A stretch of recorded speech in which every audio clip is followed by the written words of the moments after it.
Hey, it's Paris. You know I love sparkly things, right? Like stars. Duh. And thanks to Hilton and AutoCamp, I just slept under them. Picture me, serving looks by the fire outside my luxurious Airstream, making s'mores with the kids, while a national park is our backdrop. The great outdoors meets Hilton hospitality. That's hot. Explore all the new ways to stay at Hilton.com. Hilton for the stay.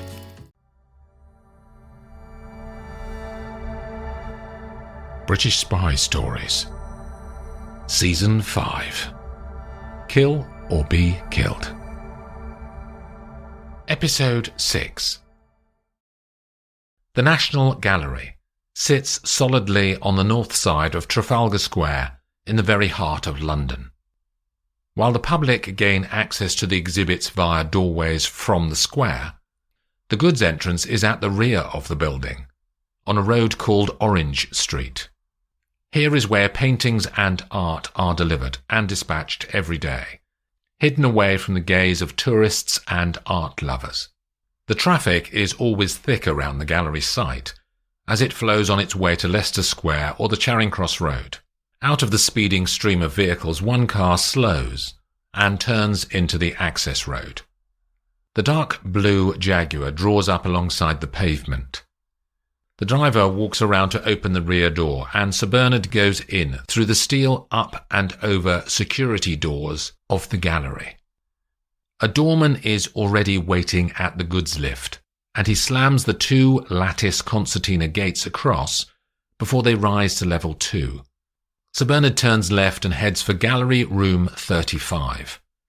He stands for a minute to look again at his favourite painting, Mr. and Mrs. Andrews by Thomas Gainsborough, before pushing one panel in the wall, which opens, and he walks inside before the wall closes noiselessly behind him.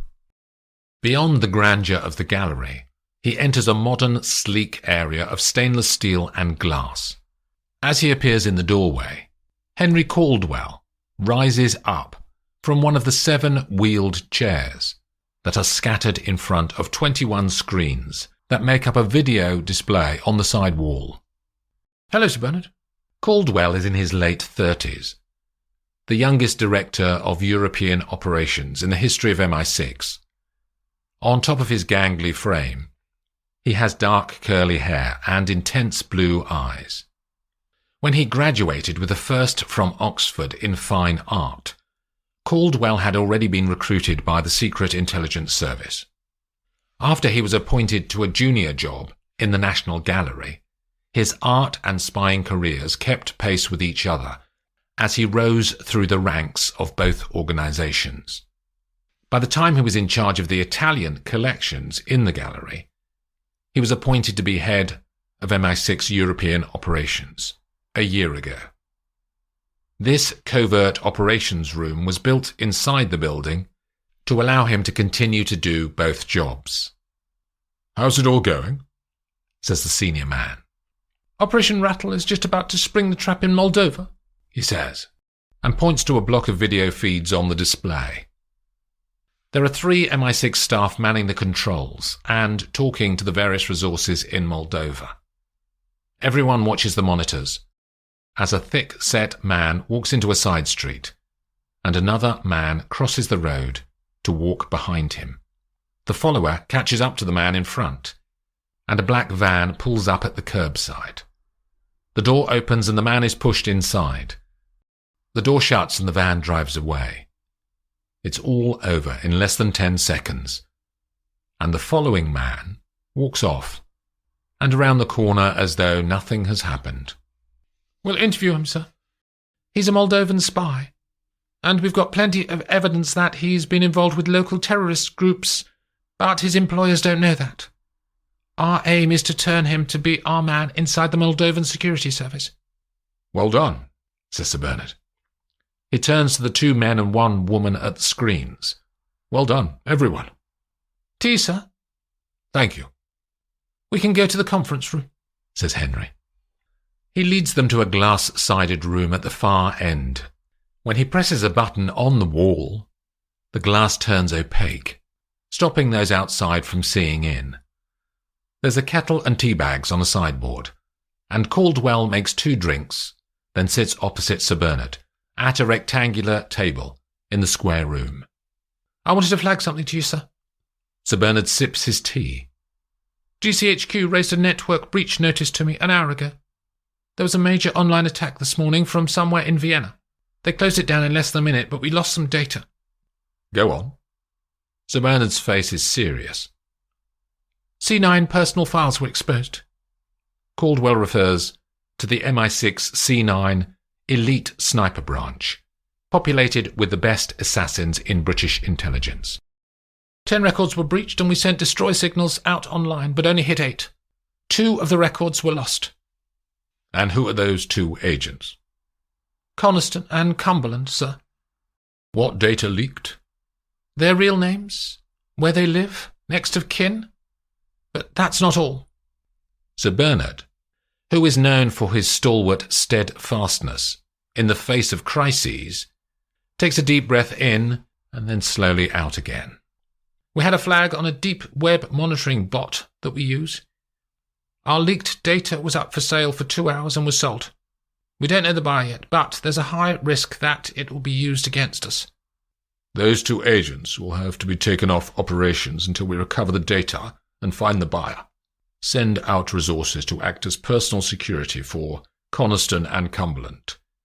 I'm not having lives put at risk over data leakage, Henry." "They can defend themselves, sir, surely. They're the best killers we have." "Nevertheless," says Sir Bernard.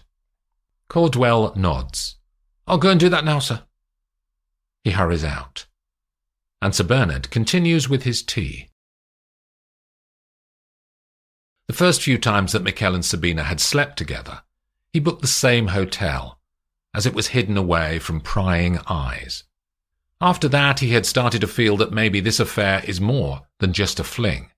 He had felt rebellious when he moved their bookings to a hotel much nearer the centre of the city, and now he always books this same room, as this is the only space that they can call their own. Mikkel had chosen this area around Place Jourdain in the Etterbeek district intentionally, as Sabina had once said that it's her favourite area of Brussels. He likes being with her. He's getting used to it. But he's not sure if he wants anything more than just these afternoons together. After making love, they lay in the white sheets and watched the blue sky through a gap in the curtains, then drink red wine from 2 water glasses that came with the room. "I might leave my husband," she says, putting her hand through her dark hair. "All in good time." She narrows her brown eyes as she looks at him. "We love each other, don't we?" "Of course." "Well then," she says. He smiles with his eyes and puts his hand on hers, where it rests on the sheets between them. "We need to be careful, that's all. We're in the public eye. People talk."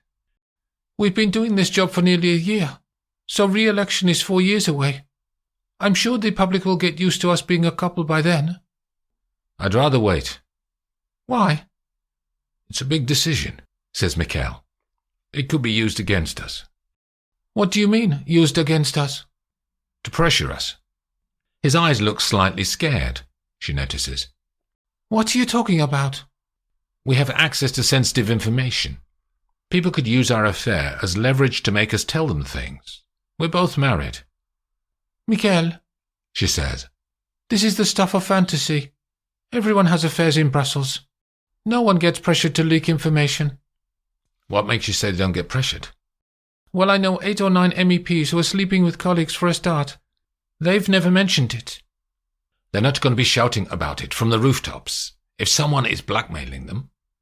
She gets up and pours more wine into her glass, then stands naked at the window, peering out from behind the half-drawn curtains. "A woman mentioned something to me." "Who?"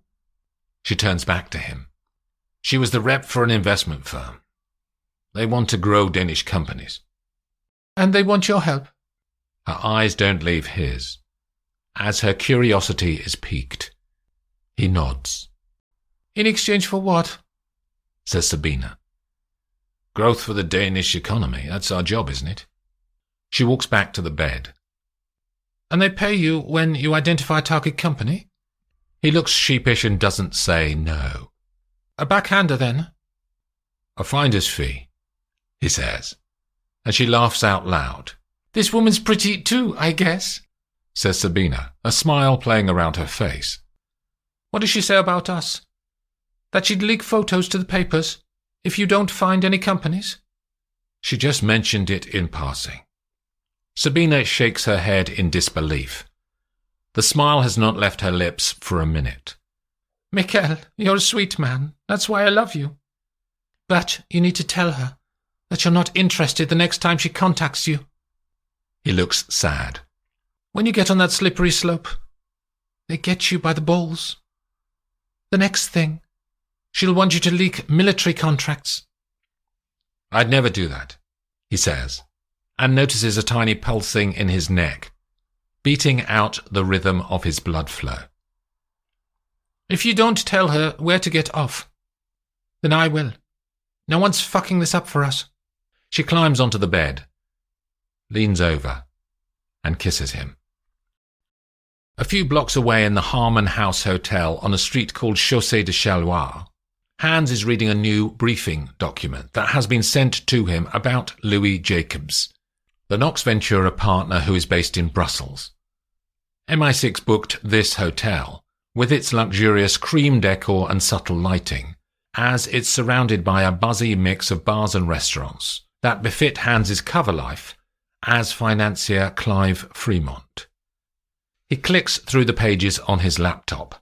There are photos of Louis taken over the last 5 years that have been pulled off the internet, and a batch of long-range images taken 2 weeks ago showing Louis out and about on his daily routine in Brussels. The next section of the report is a biography.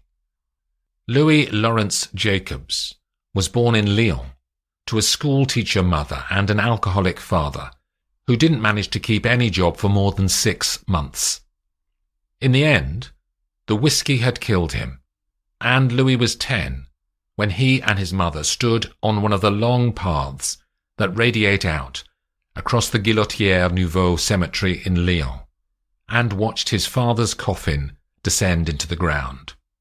Louis had struggled at school, and left at the end of the first year of lycée.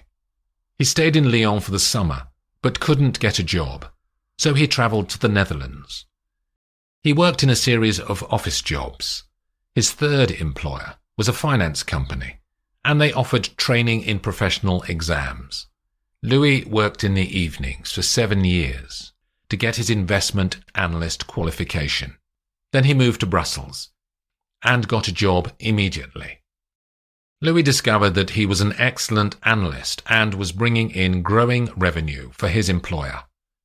Every few months he asked his boss for more money, but the answer always came back negative.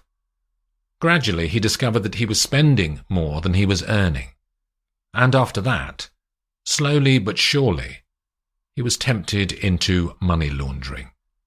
They were small transactions at first. Then he gained contacts and a reputation for his attention to detail, which allowed his name to become well known in some circles. It was that notoriety that drove the recommendation to Rose when she was setting up Nox Ventura last year. She had been looking for people with skills like his, who were operating on the edge of what is legal. Hans looks at the photos of the man in the report and the locations of where he lives, works, eats, and drinks. There are no listening bugs in Louis's flat and no trackers on his clothing yet. The only activity trace that has been used in the report is a list of the mobile phone cells that Louis has made calls from in the last few months. Hans reviews the mobile cells, and there is one that's been used 10 times more than the others. So he pulls up a map of the streets covered by that cell, picks a bar where someone might have seen Louis, and pushes out into the Brussels evening to find the place. After a 30-minute walk, Hans arrives at a bar called Le Cercle de Voyageurs. He buys a drink and chats to the barman to see if the man has seen Louis, but he can't help him. Hans sits in an armchair near the front windows to watch people coming in and out, and maybe witness the entrance of Louis Jacobs. It's a long shot, but it's all he has for now. Hans reads a newspaper that he bought on the way here as he waits. His eyes flick up to everyone passing him. But there's no sign of Louis. As he finishes his beer and is considering calling it a night, a voice rolls in to him. Mr. Fremont. He looks up, and there is Rose Froissart. I didn't know you worked in Brussels. London normally, mademoiselle, but here on business. He stands to avoid her towering over him. Are you on your own? She says. Such is the life of a businessman travelling in Europe. He smiles and she returns it. Let me join you then, she says. I'm here for a few days, but I'm on my own tonight too. Hans gets drinks from the bar. When he returns, Rose has pulled up another armchair next to his. She has taken off her coat to reveal a black Chanel shift dress. Tell me about you, Clive. We didn't really have a chance to chat at the party. He regurgitates some of the cover life details that London wrote for his character. How did you meet Lady Imogen? At a dinner in London. The hostess sat us next to each other, knowing that we were both single. How long have you been together? A year now. Are you in love? Rose's eyes dance with fire. No, he says immediately. Nor she with you, judging by her body language over the weekend? Rose takes a mouthful of her Harvey Wallbanger and pauses. Then says, I have a proposition for you. My London partner isn't going to be with us much longer. You're going to sack him? In a manner of speaking, yes. The corners of her eyes smile. I'd like you to become my man in London. I can offer you a comprehensive package. She uncrosses her legs and recrosses them.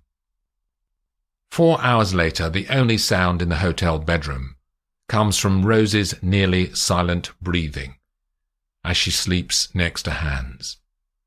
He moves his arm from around her waist and rolls back to his side of the bed.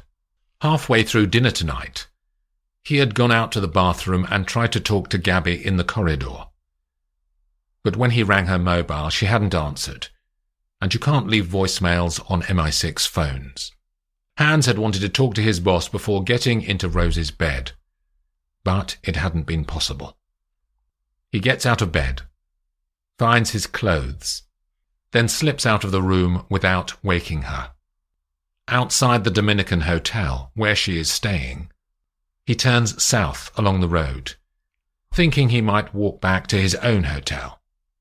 But after a minute, he hails a cab on Rue Leopold and clambers in. Then he watches the lights in the shop windows as the taxi glides through the empty streets of Brussels and back to his hotel. Episode 7. Laravel leaves the woodland outside Chateau Froissart in the early evening to drive the 800 miles to Madrid. She tracks down to Montpellier and Perpignan, then along the coast before turning inland at Barcelona, towards the peaks of the Sierra del Algarin mountains, then down the other side to the capital of Spain. Rafael Villanova's home is a sprawling property on the gently rising slopes in the Alcobendas district on the northern edge of the city. She drives her camper van all around the solid and impenetrable barrier that surrounds the estate, before she takes a narrow road up the hillside above the house. She turns down a deserted track near the tree line, in the hope that, somewhere around here, she'll get a clear view over Raphael's land. Laravel chooses some of the items of technology from the van and pushes through the undergrowth on one side of the path. Just as she's thinking that this is the wrong place, she reaches the edge of the trees, and there, laid out before her, is the Villanova family estate. A large nut-brown residence, which she knows from the research has 8 bedrooms, stands in 4 acres of grounds. A swimming pool sits next to a caramel-coloured patio along 2 sides of the house, and beyond that the gardens run out to enormous trees on the boundary. She can see Rafael Villanova standing on the patio, deep in conversation with 3 other people in a circle, all who have drinks in their hands. She lays on the ground and pulls her JIM compact binoculars up to her eyes. Laravel checks that the data feed is switched on, which will relay the binoculars' images back to the campervan and from there onto the MI6 network. She pans across the property and the land in front of her, trying to pick out the details and the people. The time in the viewfinder display is 11:37 a.m. She presses the comms button on the hand grip, and a tone sounds in her earpiece before a voice says, "This is Agent Kilder in London Control. How can I help you?" I need some asset identification, Kilder. Can you patch my video feed through to your control desk? She says. Node ID is 1643521. I can see it now, says the operator after a moment. I'm going to zoom in on the people in that group on the patio, says Laravel. Can you give me their ID from facial recognition and any background details on them, please? Go ahead, Laravel. She focuses on each of the group in turn to allow the London operator to capture the faces and start to generate the data. She switches on the laser audio tracker in the binoculars and puts the group in the center of her viewfinder. After adjusting the controls, the sound of their conversation starts in her earpiece. "What about you, Jose?" says Raphael. "Your company has done very well in the last 2 years. A couple of good public contracts. We've grown very quickly," says the other man, "all due to our excellent contacts in government." "What were the contracts for?" "Our largest was a new surface-to-air missile system. Very innovative, only used by the Spanish army." "I'd like to see more about that," says Raphael. "I have investors who would grow your business internationally." "Some of the specification is classified." "I'd like to see the factory if I can," says Raphael. "Of course. We can go today, after lunch." In her earpiece, Kilder's voice breaks in. "I've got an identity for the man talking to Rafael Villanova. He is Jose Salas, CEO of Ramiro Tactical. It's a weapons manufacturer. I'll send his profiles to your Oberon inbox." Laravel has also brought a rifle from the campervan, which is now on the ground beside her. She positions the weapon on its stand and lays down behind it, relaxing into the grip. In the sight, she can see Raphael and she focuses down onto his neck before pulling the trigger. 100 yards away, he doesn't feel any pressure as a tiny missile makes impact and pushes the RS-11 micro-tracker under his skin. This new version of the RS-11 allows satellite tracking, and it has an audio feed. So all of Raphael's conversations will now stream into the GCHQ monitoring centre in rural Gloucestershire, until the device dissolves in 6 weeks' time, leaving no trace of it ever having been there. She collects up her equipment and walks back through the undergrowth. Inside the van, Laravel switches on the main monitor, and she can see a light lazily flashing to show the location of the tracker in Raphael's neck on the map. She calls London again and tells them she's going to catch up on her sleep, but can they remotely monitor the tracker and send her a shrill alarm to her phone to wake her up if there's any movement. Laravel's head is filled with a piercing tone, and she is awake instantly. She checks the comms screen through her sleepy eyes, and the tracker on Raphael is moving out of the compound and onto the main road. The V8 engine that Tech Branch fitted to her campervan roars in the lane, and she steers back to the hillside road, then down to the highway that runs past the Villanova estate.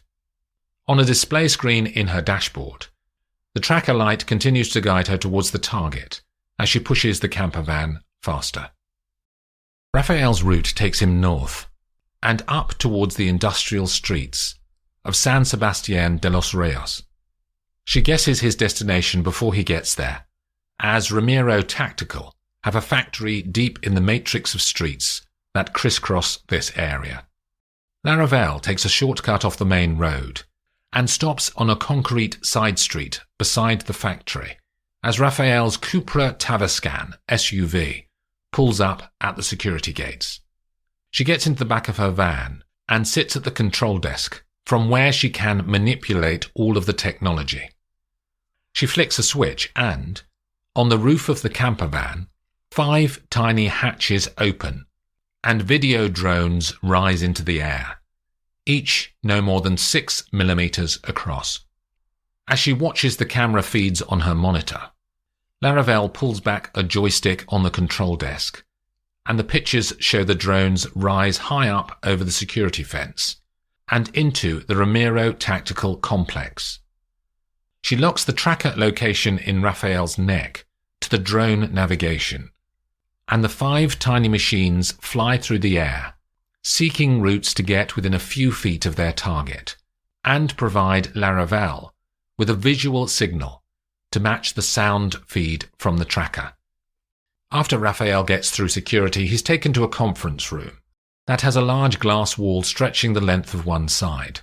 Beyond the glass is the assembly line within this Ramiro Tactical factory. The CEO hands him coffee, and they talk about the machines and the processes laid out before them. Jose points out the main construction stage, electronics installation, and final testing bays on the shop floor. Then he takes Raphael down to meet the team leaders in each section, before the 2 men return to the conference room. Inside the camper van, next to the factory, Laravel has heard their conversation and watched the video feeds from the micro drones as the men have toured the factory, but none of their words could be construed as underhand, yet. "Another coffee, Raphael," says Jose, as they walk back in to see a fresh set of refreshments that have been left for them. They settle into 2 chairs around a long, narrow beach table that can seat up to 14. "All this is highly impressive, Jose." The other man acknowledges the compliment. "I wanted to talk about your Fueza missile defense system, the one you provided to the Spanish army. My investors are interested in that one particularly. Sadly, Raphael, as I said at lunchtime, the specification cannot be used for other customers. All of it comes under the Ley de Secretos Oficiales." He refers to the Spanish laws that control state secrets. But Raphael isn't going to be put off the scent. "My clients have millions of euros to invest. They like Ramiro Tactical, and they want business cases that have an edge to them, and have significant market advantage. The Fueza system has that." In the van, as Laravel listens and watches the men on the screen, she feels that the sting is about to occur.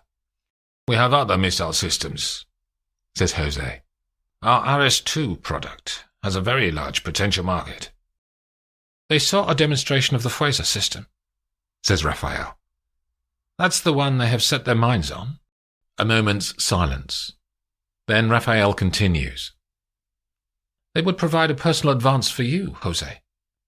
The 5 drones have framed different shots of the 2 men in the room, and Laravel can see Jose's eyes narrow slightly as he takes in what has been said.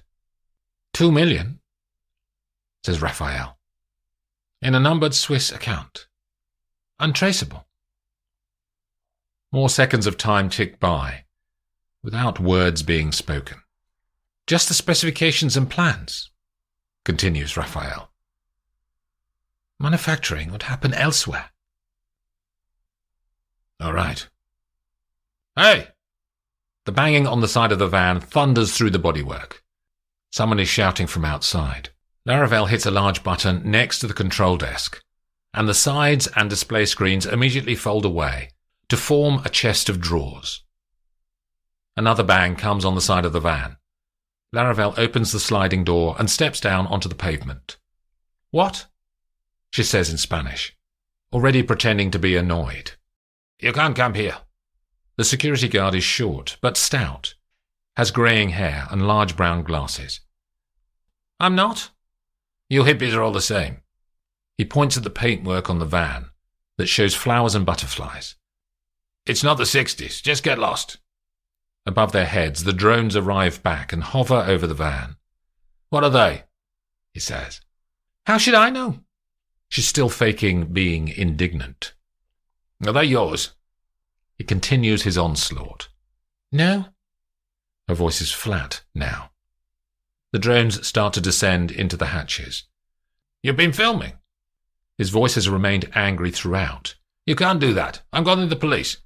As she considers her options, the man pulls out his radio to talk to his security office inside the warehouse. And Laravel makes her decision. She pulls her arm back and throws a single punch squarely into his face as hard as she can. The man flies back against the wire fencing that outlines the site, and he falls back heavily before sliding unconsciously to the ground. She gets back into the driver's seat, and the V8 in the camper van breaks the quiet of the afternoon as she turns the corner of the service road and heads back to the woods near Raphael's house. The sun is low over the mountains in the distance as Kate Grosvenor has lunch at a pavement cafe table outside the Confisier Sprungli on Bahnhofstrasse in the centre of Zurich. Kate has been an MI6 sniper for a decade. As Agent Coniston, she's one of the best assassins in British intelligence.